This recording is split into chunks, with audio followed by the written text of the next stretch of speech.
Hub महाविद्यालय निश्चय hub आउ से महाविद्यालय ना रेवेन्सा महाविद्यालय कहीं तुम ओडिया लोक मैंने गोटे गोटे बोका आई मीन फुल पीपल आमी रेवेन्सा कमिशनर रेवेन्सा।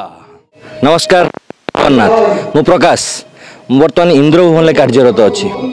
आज जो नाटक नौंक दुर्भिक्ष डॉक्टर दीपक जेना रचना दिनेश दासकर बलिष्ठ निर्देशनार नाटक नौंक दुर्भिक्ष नाटक बहुत मनोरंजन धर्मी दृश्य सब अच्छी। से नाटक मोर रेवेन्सा कैरेक्टर जोटा कि जड़े ब्रिटिश शासक आमी Ravenshaw commissioner Ravenshaw chicken mutton अपेक्षा मु आउ गोटे मांस खाइबा को बेसी पसंद करे ए कथा खानटा में जानी न हे निया मु दउछि हे बिरयानीटा खाओ आम ब्रिटिश माने पछे टाइम रे खाइबा टाइम रे सोइबारे एपाक सेपाक खरी पारू किंतु ए सबु काम रे जमा एपाक सेपाक हुए ना।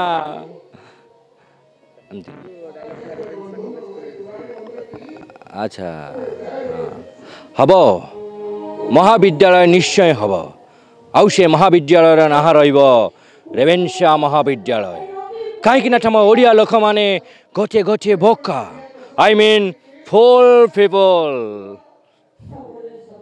आमी रेवेन्सा कमिशनर रेवेन्सा।